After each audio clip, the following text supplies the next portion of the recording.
Bom dia, queridos irmãos. Graça e paz. Bom nos reunirmos, neste domingo para mais uma escola dominical. Uma escola dominical virtual ainda, mas pela graça de Deus ainda temos a tecnologia a nosso favor, para podermos meditar na palavra, para podermos estudar a palavra de Deus, como é o desejo do nosso Deus para cada um de nós. Não é verdade? Quero convidar você para que você nesse momento feche seus olhos, vamos orar, vamos pedir a Deus para que Ele nos dirija nesta manhã de estudo, para que Ele nos dê sabedoria, para que a gente possa realmente aprender cada vez mais da Sua palavra. Vamos orar? Feche seus olhos. Ó Deus bendito, nós adoramos ao Senhor, nós glorificamos ao Senhor, Pai. Nós realmente colocamos as nossas vidas diante do Senhor nesta manhã. Muito obrigado, Deus, pelo privilégio que temos de estarmos na Sua presença, pelo privilégio que temos, ó Deus, de sermos amados pelo Senhor, de sermos chamados filhos do Senhor, ó Pai, através do sacrifício de Cristo por cada um de nós. Muito obrigado, Deus, pela salvação. Obrigado, Pai, pelo sustento do Senhor nas nossas vidas. Abençoa o Teu povo, ó Deus. Abençoa a cada pessoa que está vendo esse estudo, essa escola dominical, Pai. Fala conosco através da Sua palavra e ensina-nos a forma como o Senhor deseja que nós vivamos para a Tua honra e Tua glória. Abençoa o Teu povo em nome de Jesus. Amém e amém. Irmãos, quero meditar na palavra de Deus com vocês nesta manhã, no texto que está no livro de Gênesis. Gênesis capítulo 45, vamos abrir lá. Gênesis capítulo 45, a partir do versículo 1, do versículo 1 até o versículo 15. Gênesis 45, de 1 a 15 é o texto para nossa meditação nesta manhã. Vamos lá? Diz assim: a essa altura, José já não podia mais conter-se diante de todos os que ali estavam e gritou: façam sair a todos. Assim ninguém mais estava presente quando José se revelou aos seus irmãos. E ele se pôs a chorar tão alto que os egípcios o ouviram, e a notícia chegou ao palácio do faraó. Então disse José a seus irmãos: eu sou José. Meu pai ainda está vivo? Mas os seus irmãos ficaram tão pasmados diante dele que não conseguiam responder-lhe. Cheguem mais perto, disse José a seus irmãos. Quando eles se aproximaram, disse-lhes: eu sou José, seu irmão, aqueles que você venderam para o Egito. Agora não se aflijam nem se recriminem por terem me vendido para cá, pois foi para salvar vidas que Deus me enviou adiante de vocês. Já houve 2 anos de fome na terra, e nos próximos 5 anos não haverá cultivo nem colheita. Mas Deus me enviou à frente de vocês para lhes preservar um remanescente nesta terra e para salvar-lhes as vidas com grande livramento. Assim, não foram vocês que me mandaram para cá, mas sim o próprio Deus. Ele me tornou ministro do faraó e me fez administrador de todo o palácio e governador de todo o Egito. Voltem depressa a meu pai e digam-lhe: assim diz o seu filho José, Deus me fez senhor de todo o Egito. Vem para cá, não te demores. Tu viverás na região de Gósen e ficarás perto de mim. Tu, os teus filhos, os teus netos, as tuas ovelhas, os teus bois e todos os teus bens. E eu te sustentarei ali, porque ainda haverá 5 anos de fome. Do contrário, tu, a tua família e todos os teus rebanhos acabarão na miséria. Vocês estão vendo com seus próprios olhos, e meu irmão Benjamim também, que realmente sou eu que estou falando com vocês. Contem ao meu pai quanta honra me prestam no Egito e tudo que vocês mesmos testemunharam, e tragam meu pai para cá depressa. Então ele se lançou chorando sobre o seu irmão Benjamim e o abraçou, e Benjamim também o abraçou chorando. Em seguida beijou todos os seus irmãos e chorou com eles. E só depois os seus irmãos conseguiram conversar com ele. Até aqui, nós vamos ler até aqui o versículo 15, certo? Irmãos, existe um ditado bastante popular, não é, que diz assim: há males que vêm para o bem. Acredito que você já tenha ouvido esse ditado muitas vezes e também tenha feito a pergunta: como é que algo mal pode realmente vir sobre as nossas vidas e ser algo bom? Você já fez essa pergunta? Queridos, realmente é muito difícil de acreditar nesse ditado se nós apenas tivermos uma visão humana das nossas vidas. Mas se somos cristãos de verdade, nós precisamos realmente crer que Deus está conosco em todos os momentos das nossas vidas, sejam momentos bons ou momentos ruins. Ele sempre tem um propósito para cada um de nós. Podemos comprovar essa ideia, né, de forma grandiosa através dessa história que nós lemos, que é a história de José, um jovem que foi levantado por Deus para ser um grande líder e salvar não somente o seu povo, não somente a sua família, mas todo o povo que sofreu com um tempo de estio e de grande fome que houve em toda a terra que circundava o Egito. Mas, não é? Entretanto, os caminhos de Deus, eles são insondáveis, e os caminhos trilhados por esse jovem, por José, não foram um caminho tão suave assim como nós imaginamos. Seus irmãos o odiavam e o invejaram, porque Jacó, seu pai, o amava mais do que seus irmãos, e por causa disso ele foi jogado num poço, queriam matá-lo e depois decidiram vendê-lo. E então ele foi vendido a mercadores de escravos que o levaram para que ele fosse vendido novamente, não é? O compraram para que ele fosse vendido lá na terra do Egito. E aí então ele foi vendido, Potifar o compra e o leva para trabalhar na sua casa. Quando vê que ele é um jovem muito responsável, um jovem muito confiável, ele alcança um grande posto, porque ele se torna, não é, ali o mordomo de Potifar. E aí, quando ele pensa que está tudo bem, quando ele pensa que as coisas estão indo bem, apesar de ter sido vendido como escravo, de ter se afastado da sua família, dos seus pais, não é? De repente, a mulher de Potifar, a mulher do seu senhor, cisma com ele e então o assedia, tenta seduzi-lo. E como ele não aceita essa sedução, ela trama contra ele e ele é jogado numa prisão e fica lá preso. E aí, mesmo preso, por ser um jovem confiável, um jovem inteligente, um jovem com muitas qualidades, dentro da cadeia, o carcereiro vê essas qualidades de José e então o pega para o serviço dentro da cadeia, e ele se torna o responsável pela cadeia. E dentro da cadeia, Deus continuou abençoando a vida de José, continuou protegendo a vida de José ali dentro, até que chega um momento quando ele encontra com o padeiro e o copeiro. E ele decifra os sonhos desses homens.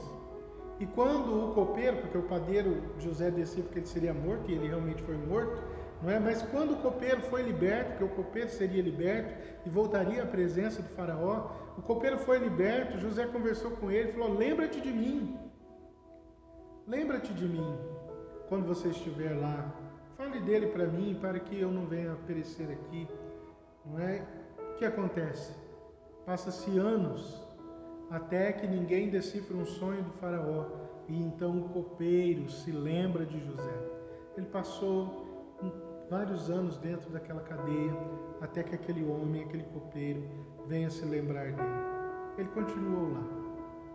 Mas quando chega o tempo de Deus, irmãos, tudo se cumpre. Não é? O faraó teve um sonho que o intrigou. Ninguém dentro da terra do Egito, ninguém dos seus sacerdotes, ninguém dos seus assessores foi capaz de decifrar o sonho que ele teve. Somente o homem que Deus havia forjado através da tribulação da vida. Somente esse homem que Deus havia lhe concedido uma inteligência inigualável e o dom de interpretar sonhos é que foi capaz de então se achegar diante do faraó e alcançar graça diante do faraó, porque decifrou os seus sonhos. O que acontece depois disso? José se torna o segundo maior no Egito, sendo menor apenas do que o próprio faraó. E com isso ele salvou a vida da sua família, de muitas pessoas e de vários povos que circundavam todo o Egito. Tanto que nós lemos o capítulo 45, mas no capítulo 41, no versículo 57, diz assim: e de toda a terra vinha gente ao Egito para comprar trigo de José, porquanto a fome se agravava em toda a parte. A grande fome cresceu, os 7 anos de fartura que haveria conforme o sonho, e depois desses 7 anos de fartura haveriam 7 anos de fome. Então, o que nós vemos aqui é o cumprimento dessa profecia e que se tornou um bem. Deus tinha ali, o que nós entendemos é que Deus tinha um plano incrível para a vida de José, para o povo escolhido, planos que lá no início, lá atrás, pareceram maus, mas no fim dessa história nós vemos a glória de Deus e o seu domínio sobre a história de José, sobre a história do povo judeu e sobre a nossa história também, porque se José não tivesse sido governador do Egito, não haveria povo judeu, não haveria terra prometida ali, não haveria o grande Davi, não haveria Jesus, não haveria salvação para nós e nós estaríamos todos perdidos, porque tudo faz parte do plano de Deus, o plano de salvação do Senhor para a vida daqueles que são dele.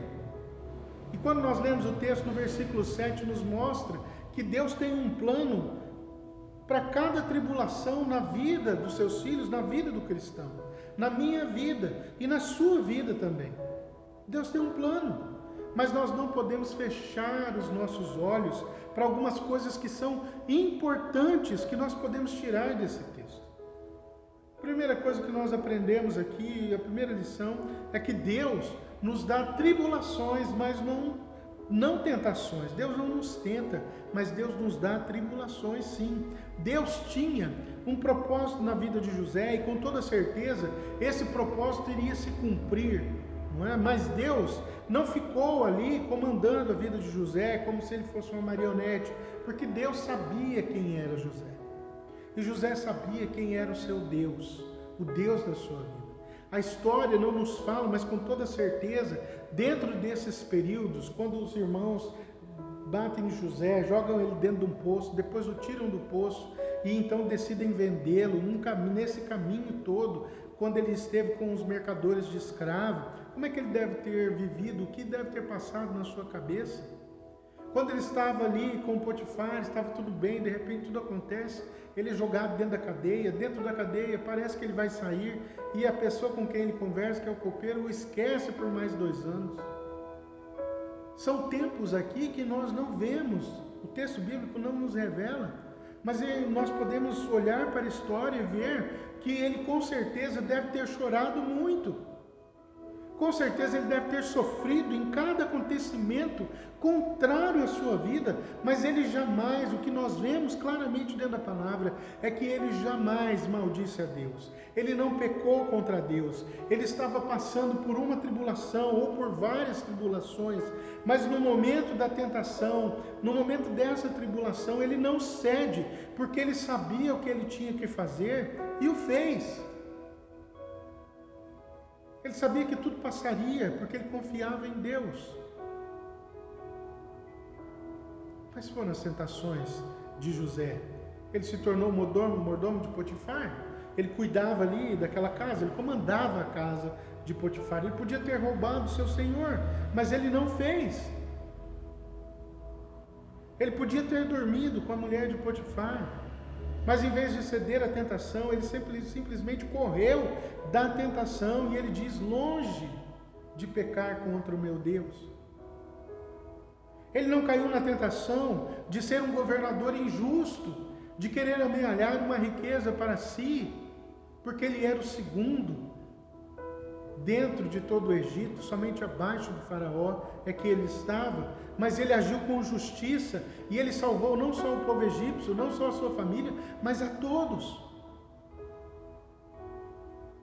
Queridos, Deus tem todo o controle e os seus planos irão se cumprir, mas Ele não nos mantém numa caixa. Nós temos a nossa liberdade de vida, a nossa livre agência aqui, e quando nós sabemos a que Deus nós servimos, nos momentos de tribulação nós buscamos mais a Deus e fugimos das tentações, porque nós entendemos que aquilo é uma tribulação, que muitas vezes vai abrir brechas para a tentação, dependendo do seu coração, daquilo que você tem no seu coração, daquilo que te chama a atenção.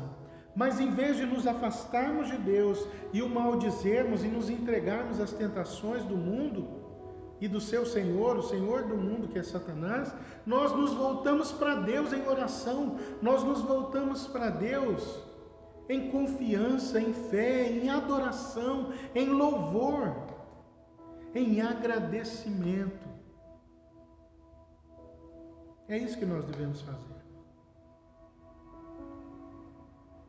Nós também podemos aprender que nas tribulações é que nós crescemos como pessoa, como os discípulos de Jesus. É através dessas tribulações que nós crescemos. Nós precisamos entender isso. Cada tribulação que acontecia dentro da vida de José, ele crescia como homem, ele crescia como servo de Deus. E é isso que as tribulações devem fazer com as nossas vidas, devem nos fazer mais fortes, cada vez mais fortes, resistentes, resilientes e cada vez mais parecidos com Jesus Cristo.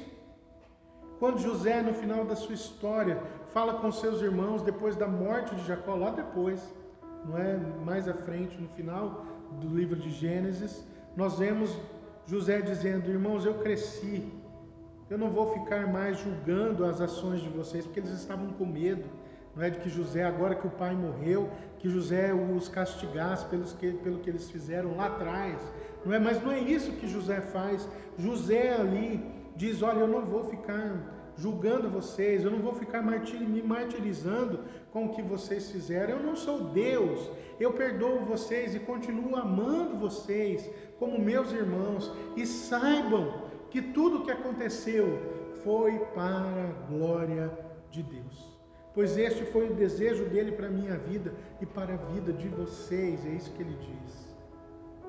Quais são as suas tribulações? O que é que você tem passado nesses dias?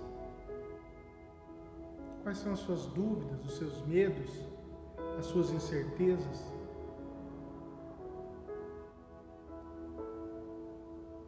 Nós estamos num momento que talvez se assemelhe um pouco, né? Podemos até fazer um pouco de comparação com essa questão da fome que houve no Egito. Mas será que nós um dia paramos para pensar que tudo isso poderia acontecer, ou nós simplesmente estávamos correndo nas nossas vidas? Correndo atrás de ter o sustento para casa, correndo atrás de amealhar riqueza, correndo atrás de prazeres da vida, sem pensar ou nos esquecendo que nós somos como as folhas que caem, que com um sopro se vão.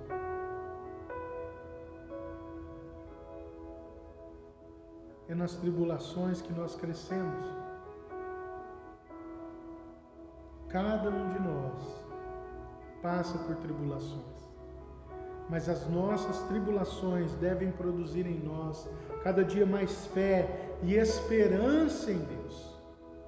não murmúrios, não reclamações, mas deve proporcionar crescimento espiritual, fortalecimento da fé e cada vez mais esperança em Deus, naquilo que Ele pode fazer, porque nós o conhecemos, porque a nossa esperança está em Cristo, que, como diz o apóstolo Paulo, de todos os lados somos pressionados, mas não desanimados, ficamos perplexos, mas não desesperados, somos perseguidos, mas não abandonados, abatidos, mas não destruídos. 2 Coríntios 4, versículos 8 e 9. E mais, Tiago vai nos dizer assim: considere motivo de grande alegria passar por tribulações, pois elas vão te levar a um crescimento espiritual e uma dependência maior de Deus. É isso que diz o texto de Tiago. Considere motivo de grande alegria o fato de passarem por provações, por diversas provações, pois vocês sabem que a prova da sua fé produz perseverança. E a perseverança deve ter ação completa.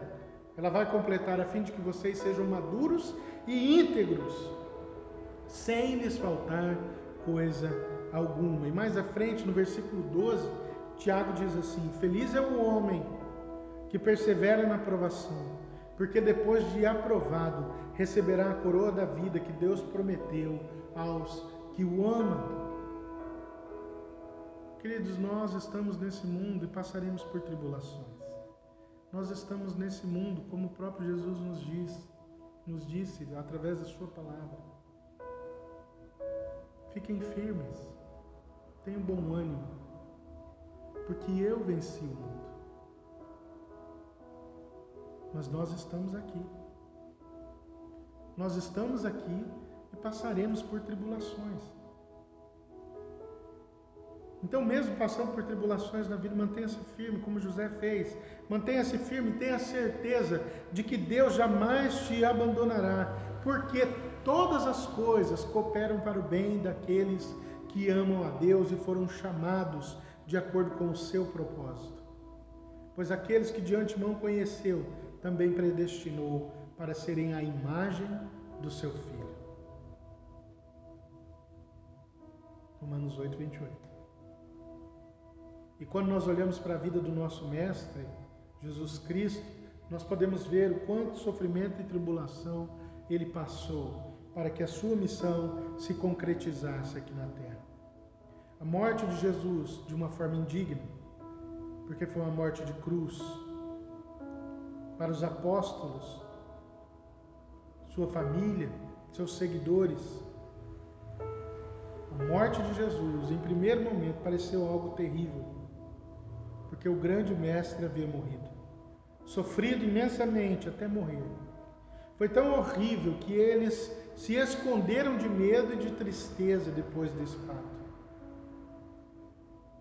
Mas tudo isso já era um plano de Deus para a nossa salvação.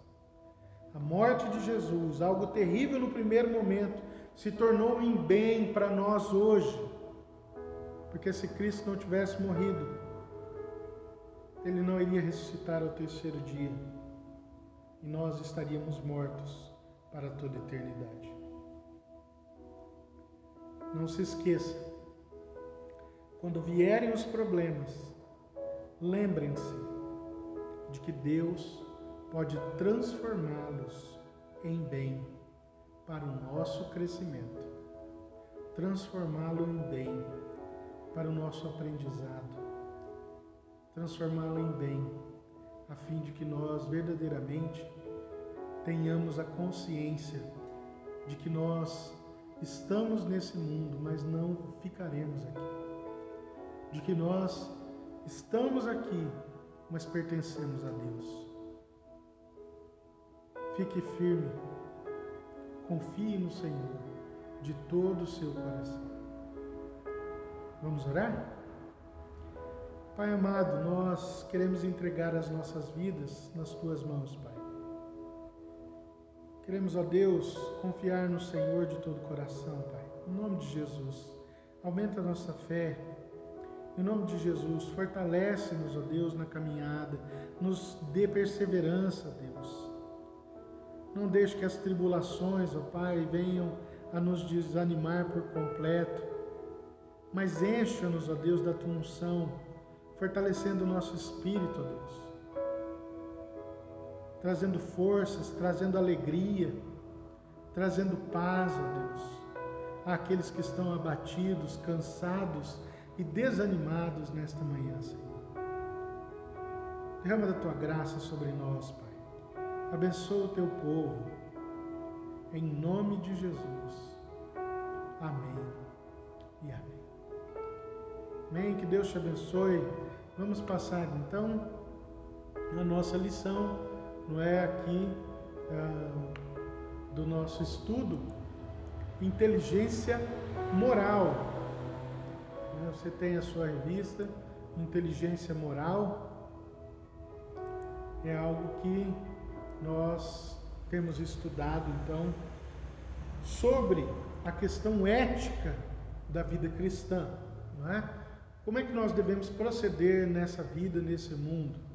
Muitas coisas têm acontecido, não é, dentro do nosso tempo, nesses últimos momentos, que podem nos fazer revisar a questão ética das nossas vidas. Como é que eu procedo, já que eu estou em casa? Como é que eu vou viver? O que eu posso, o que eu não posso fazer? Será que eu sigo tal político ou não sigo tal político? Como é que eu vivo? É isso que nós temos estudado. A como pensar na nossa vida cotidiana aqui, não é? De que forma vivermos, mas vivermos de uma forma plena, de acordo com a vontade de Deus, de acordo com a palavra de Deus, porque a palavra de Deus é a vontade de Deus para as nossas vidas. Então é dela que nós tiramos as nossas diretrizes para a nossa vida. Nós começamos o estudo no domingo passado falando a respeito da vocação. O que é a vocação? É o seu chamado para a sua vida, para a questão de trabalho, daquilo que você vai escolher fazer profissionalmente. Não é? Muitas pessoas já tiveram várias profissões, já passaram por várias coisas. Umas gostaram, outras não gostaram tanto, não é? Mas algumas já passaram por várias profissões. Alguns já sabiam que não, eu quero ser um engenheiro, não, eu quero ser um médico, eu quero ser um advogado. Trilharam por aí. Alguns até já fizeram aqueles testes vocacionais. É assim que é chamado, né? Testes vocacionais para aqueles que querem seguir uma profissão. Agora, com o vestibular, não é? Quando chega o período do vestibular, muitos fazem testes vocacionais para saberem quais são as suas aptidões, quais são os seus chamados, né? O que desperta no seu coração uma alegria em seguir. Alguns ainda não sabem, né? Ainda não entenderam muito o que é que eles querem para a vida, mas isso é natural. Porém, cada um de nós tem uma vocação, tem um trabalho. Então, quando surge, o que ele está falando aqui, né? Só para a gente recapitular um pouquinho. Com o surgimento da sociedade industrial, fecha-se o ciclo da Idade Média, uma era muito artesanal, muito fechada em conhecimento, e quando surge o iluminismo com o conhecimento, a busca pelo conhecimento, não é? Então deixa-se um lado que é a parte religiosa que comandava tudo isso, e que às vezes até mesmo prendia o conhecimento, o aprendizado e a disseminação desse conhecimento às pessoas, né? Porque havia um pensamento de que da forma que eu nasci eu teria que morrer. Se eu era apenas um pobre, não é? Eu não podia ascender e me tornar alguém da realeza e me tornar um rei, quem sabe um dia. Não, se eu nasci pobre é porque Deus quis assim, então eu tinha que ficar, e as pessoas se conformavam nessa realidade. Com o fim da Idade Média, a era do Iluminismo, e até mesmo a questão teocêntrica, ou seja, a religião, no caso da religião, não era Deus, mas a religião dominava, não é? Surge então essa necessidade de que há uma troca, porque se antes era a religião que dominava, agora é o homem no centro de tudo. Então há essa busca pelo aprendizado, pelo aprimoramento do ser humano, pelo conhecimento, não é? E isso possibilitou que as pessoas pudessem ascender a outras coisas na vida, serem outras coisas além daquelas que elas já haviam nascido. Não é? Então, aqui na nossa revista diz que Lutero dizia nessa questão de casta vocativa: se seu pai era um sapateiro, você também deveria ser um sapateiro, e assim por diante. Não é? Calvino já pensava diferente um pouco, e ele dá um passo mais adiante, porque Calvino via o trabalho como uma vocação divina. Contudo, ele amplia a possibilidade de mudanças dentro dos ramos de ofício. Não é? Então você podia deixar, não é porque seu pai era um sapateiro que você não poderia ser um médico, um advogado, certo? Isso também, irmãos, é muito interessante, porque esses muitos valores que nós temos hoje não são da questão teocêntrica criada apenas. Uma coisa muito interessante, porque no primórdio da ciência, a ciência não estava totalmente desassociada da vida religiosa, né? Da questão da fé. Era ligada. Com o tempo, isso foi sendo desassociado e separado totalmente. Hoje, nós temos aí uma ciência que tem vida própria e não aceita, na grande maioria, a religião, não é? Mas ela tem vida própria.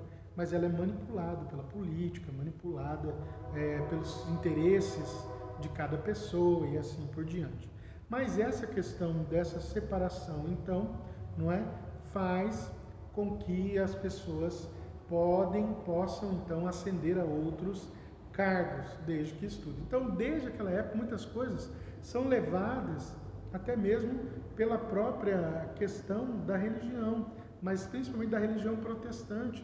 A questão do conhecimento, não é? Surge então Lutero traduzindo a Bíblia do latim, traduzindo para o alemão, para que todas as pessoas pudessem ler. Havia um lema, não é? Depois da Reforma: uma igreja, uma escola, para que as pessoas aprendessem a ler, porque nem isso as pessoas podiam fazer se eram muito pobres. Elas não tinham acesso à escola de maneira nenhuma, viviam na crendice, viviam nas coisas que eram ditas como se fossem verdades, não é? Então, com a questão do iluminismo e muitas coisas colocadas até mesmo depois da Reforma Protestante, abre-se um leque de conhecimento também. Por isso a ciência no início ela era ainda ligada à fé. Depois há essa separação toda.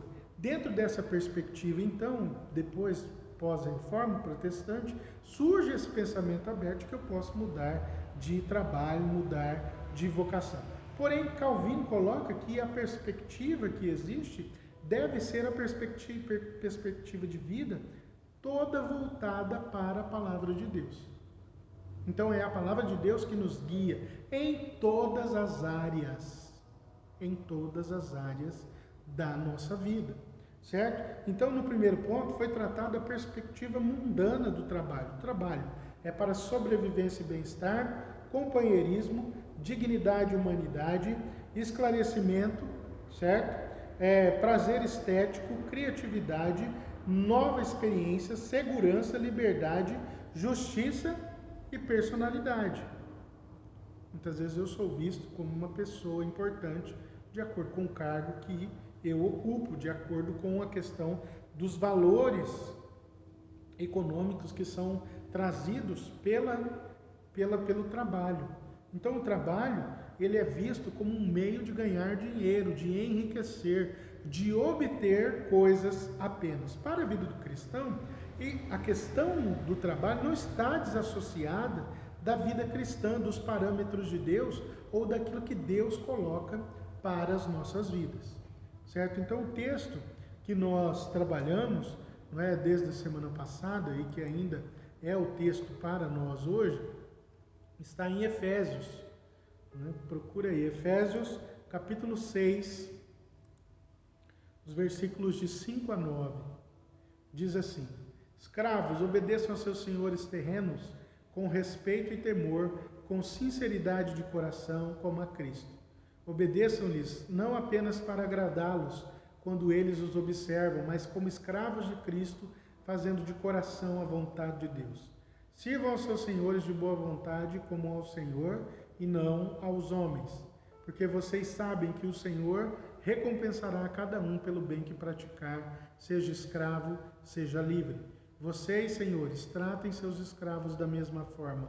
Não os ameacem, uma vez que vocês sabem que o Senhor deles e de vocês está nos céus e ele não faz diferença entre as pessoas.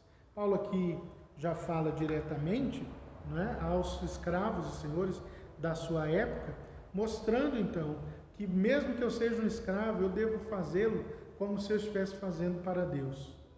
E se eu for um senhor de escravos, eu não devo maltratá-lo, eu não devo trazer mal sobre a vida do meu escravo, mas devo tratá-lo com honra, com respeito, porque Deus olha a todas as pessoas de acordo com o que age com na vida, pelo bem que praticar, ou seja escravo ou seja livre. Então nós hoje, dentro do nosso mundo aqui, muitas vezes, mesmo sendo cristãos, a grande maioria segue os padrões da perspectiva mundana, não é humana, mas mundana do trabalho. Lembrando que mundo é o sistema de governo que nós temos, o sistema que comanda esse mundo. Tá? Então, dentro desse mundo, o trabalho serve para sobrevivência, serve para companheirismo, dignidade humana, esclarecimento, serve para o prazer estético, né? Para você comprar suas coisas, para você mudar a sua estética, a sua vestimenta.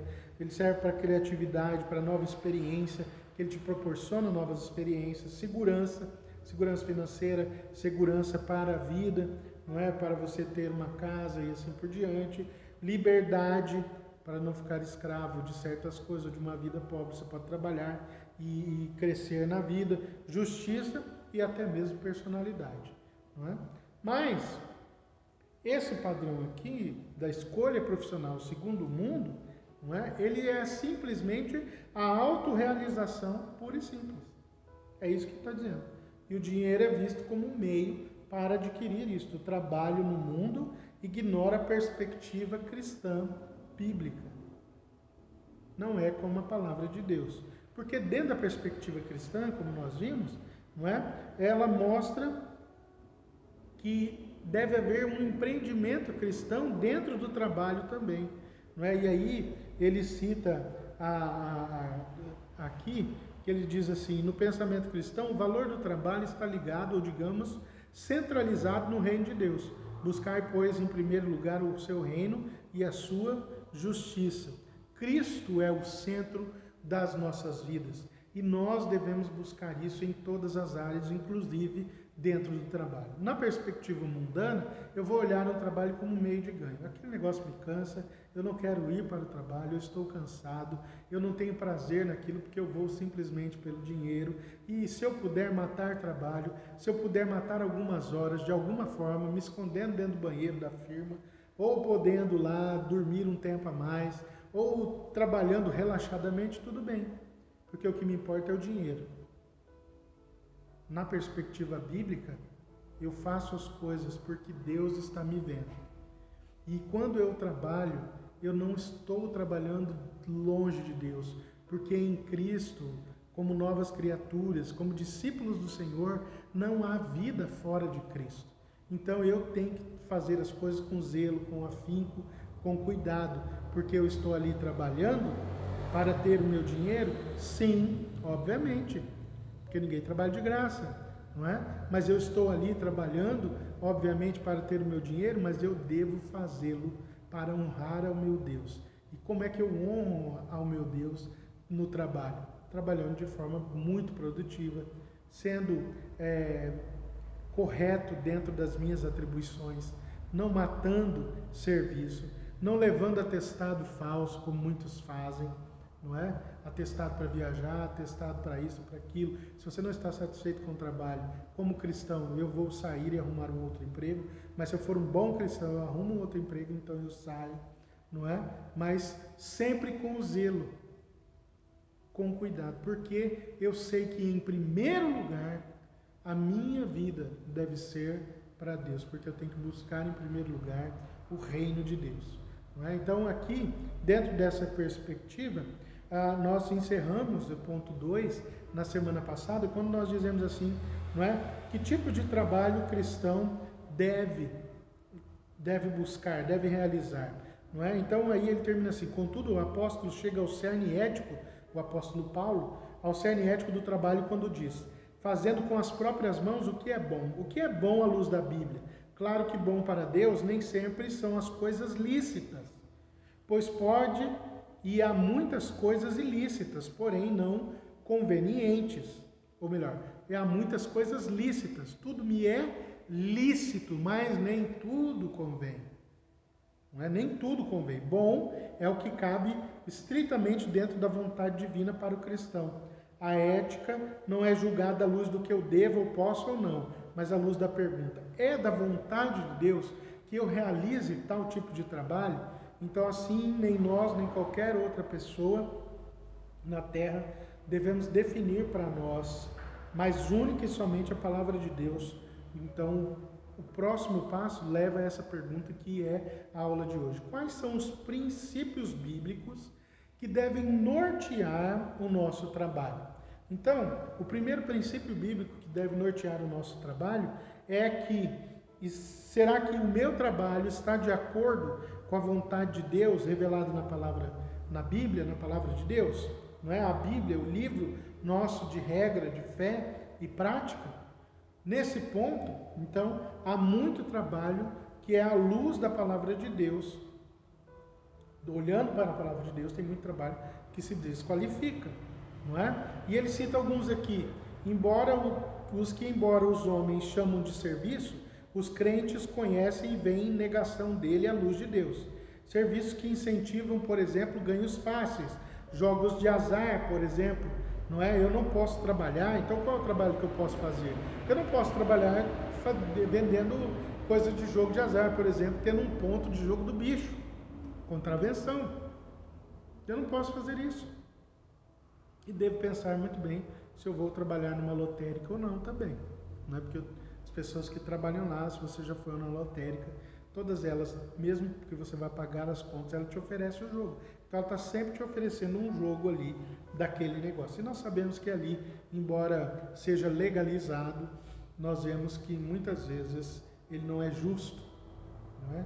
E ele tem a propaganda do ganho fácil. Não é? Então aqui esse é um dos tipos de serviço. Outra coisa, não é? Será que eu posso trabalhar num lugar onde há striptease, seja ele de homem ou de mulher? Será que é um lugar bom para um cristão trabalhar? Será que é um lugar bom? Ah, mas eu não faço striptease. Ou uma casa de massagem, como existem muitas hoje, não é? Será que eu posso trabalhar numa casa? Não, mas eu não faço nada, eu fico só na recepção. Será que isso contribui para a minha vida, contribui para a vida do próximo? É nessa perspectiva que nós temos que ter. Ah, mas você está falando desse tipo de coisa. Então vamos falar de igrejas que são heréticas. Você não deve trabalhar. Não, de jeito nenhum. Trabalhar com venda de revistas que vão disseminar o ateísmo, por exemplo. Trabalhos de empresas que afetam a saúde. Que empresa, por exemplo, você é crente, vai trabalhar lá numa fábrica de cigarro, numa fábrica de bebida alcoólica. E aqui na nossa cidade nós temos aí, né, a empresa de bebidas, já houveram outras aqui, não é? Ou aquele tipo de serviço que puramente comercial quebram os mandamentos de Deus, seja usando mentiras, com propaganda enganosa, ou serviços dentro do dia do Senhor. Eu preciso tomar cuidado onde eu vou trabalhar. O que eu devo fazer? Será que a palavra de Deus coloca, mas eu preciso me sustentar? Deus há de te sustentar, meu Deus. Se você trabalha num serviço desse tipo, que nós falamos aqui, não é? Tome cuidado, porque isso vai afetar a sua vida. Então tome muito cuidado. Saia desse jugo, procure um outro trabalho. Trabalhe conforme é a vontade de Deus para as nossas vidas. O segundo princípio que deve nortear, então, é se está de acordo com a minha vocação, com aquilo que eu fui chamado. Nós não podemos ser obrigados a fazer qualquer coisa que se oponha à vocação que nós fomos chamados, como crentes, né, em Jesus. Deus te deu talentos, te inclinou, né, dentro da sua graça, abriu portas para o trabalho que você vai fazer com alegria e disposição. Então busque trabalhos para os quais você tem vocação, segundo a palavra de Deus. Terceiro princípio aqui, expressa amor genuinamente ao próximo e a Deus por meio dele. Existem dois mandamentos que norteiam, não é? Jesus fez essa detração dos 10 para 2, não é? Dois mandamentos que norteiam a vida do cristão. Primeiro, amar a Deus sobre todas as coisas e amar ao próximo como a você mesmo. Então, o meu trabalho me leva a expressar esse amor. O lugar onde eu estou procurando emprego me leva a viver dessa forma, a expressar amor pelo meu Deus e também a expressar amor pelo meu próximo. Eu preciso cuidar, não é, para que todo o meu trabalho seja resultado desse princípio, de amar a Deus sobre todas as coisas e amar ao meu próximo. Então eu tenho que cuidar também disso. Por isso que o meu trabalho deve ser um lugar para eu abençoar vidas. Eu não posso ser um cristão e dar trabalho para a empresa. Eu não posso ser um cristão e causar briga dentro do trabalho, não é? Porque isso expressa que eu não sou um cristão verdadeiro. E eu afasto as pessoas em vez de trazê-las para perto de Cristo. Porque você é o representante de Cristo dentro do seu trabalho, dentro da sua empresa. Como é que você tem agido como trabalhador, como dono de empresa? Não é? De acordo com a vontade de Deus, de acordo com a perspectiva bíblica? Ou não? Não é? Outra coisa, colabora na formação da imagem de Deus em mim e no próximo. O alvo de Deus na nossa vida, à luz de, ele cita aqui Romanos 8, 29 e Efésios 4, os dois textos vão falar que dentro da nossa vida, o alvo de Deus é nos tornar, cada um de nós, não é, homens e mulheres, discípulos e discípulas do Senhor, é nos tornar cada vez mais parecidos com Jesus Cristo. Temos o caráter de Jesus dentro das nossas vidas. Então, até dentro do trabalho, será que o meu trabalho colabora para isso? O meu trabalho é um lugar que me leva para longe de Deus. Eu preciso avaliar isso para que eu viva de acordo com a vontade de Deus, baseado pela palavra de Deus. Então, essa é a vontade de Deus, que nós venhamos a nos desenvolver e nos tornarmos a imagem de Jesus Cristo. O nosso trabalho deve então se voltar para o homem de Jesus, para o qual nós temos que nos endereçar, para o qual nós devemos buscar todos os dias, todos os dias. Os homens devem ver as nossas boas obras e devem glorificar a Deus. Devem glorificar a Deus, devem ver em nós Jesus Cristo, a luz de Cristo resplandecendo através de nós. Então, em todo lugar, eu devo viver assim. Outra coisa, é essencial à vida? E aqui está um ponto que é muito interessante. Não é? É essencial à vida esse meu trabalho?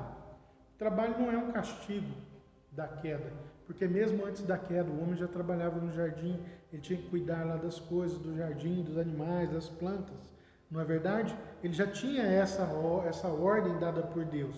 Não é? Mas depois do pecado, nós vemos que o homem trabalharia e retiraria o seu sustento de forma penosa, com o suor do rosto, não é? Com o suor do teu rosto comerás o teu pão, não é? Desde aquele momento em que eles são expulsos do paraíso, não é? Então a terra já não daria as coisas simples, fáceis para eles, mas eles teriam que cultivar a terra. Então aqui dentro, não é, que a gente vê pela palavra de Deus, o trabalho, ele deve ser um trabalho que abençoa vidas, e ele é essencial à nossa vida. Não é? Tanto que no Novo Testamento nós vamos entender que aquele que não trabalha, não come. Não é? Que todos devem trabalhar. Então, aí existem os trabalhos que são essenciais à manutenção da vida, não é? E principalmente a salvação da alma. Tem de Deus a sua aprovação, o seu trabalho é essencial à vida. Dentro dessa perspectiva, há o trabalho estritamente essencial, que é aquele que vai, se não tiver esse trabalho, vai resultar em morte, por exemplo, de cura. Não haverá cura se não houver trabalho. Os enfermeiros, os médicos, principalmente agora dentro da pandemia, se eles não trabalham, mesmo no dia do Senhor, é essencial à vida, porque se não houver, as pessoas vão morrer. Trabalhos de sustento básico, de que vão fornecer comida, por exemplo, não é? São essenciais. Então é um trabalho, isso está ligado à questão do domingo, do dia do Senhor, está ligado à essencialidade disso. Será que é um trabalho, eu devo escolher um trabalho onde eu vou? Eu não vou, as pessoas são um tanto folgadas, né? Até mesmo dentro do trabalho, e folgadas também com Deus, porque muitas vezes escolhem um trabalho, não, quero um trabalho que eu não trabalho no domingo, para poder vir à igreja. Arruma um trabalho que não trabalha no domingo e some da igreja.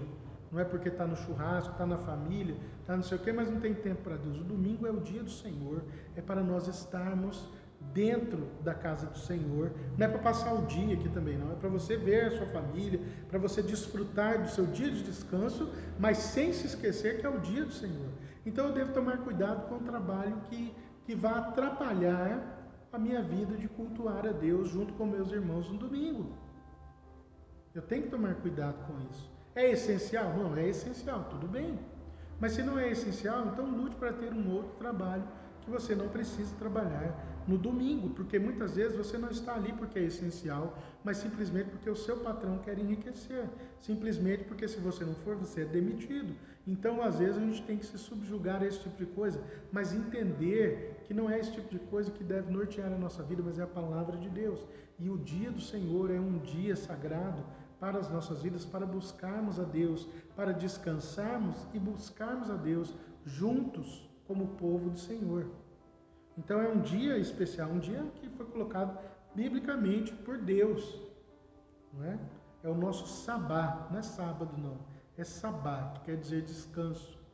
É o dia do descanso, mas é o dia de buscar a Deus. Então, dentro dessa perspectiva de trabalho, se é a palavra de Deus que me guia, que me norteia, eu tenho que entender isso também, não é? Que esse é o dia para o Senhor. Não é? Então, o nosso trabalho deve nos dirigir a Cristo, logo deve ser feito como Cristo requer.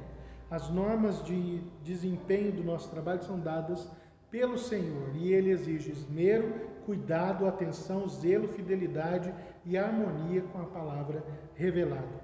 Não é? Domingo é dia do Senhor, as obras de necessidade, de misericórdia, elas têm que acontecer. Se eu não realizo as obras de necessidade, de misericórdia, eu estou pecando. Da mesma forma que eu peco quando eu não priorizo o meu domingo com o Senhor. Certo? Entenderam isso? Se eu não realizo as obras de misericórdia e as obras não é, que são necessárias, de necessidade, eu estou pecando da mesma forma que quando eu não trabalho, mas no domingo eu não busco a Deus, eu não quero cultuá-lo, eu tenho preguiça de cultuar a Deus. Então, é nessa perspectiva que a lição nos leva sobre a ética cristã, da vida no trabalho, sobre a questão da vocação que eu e você temos para o trabalho.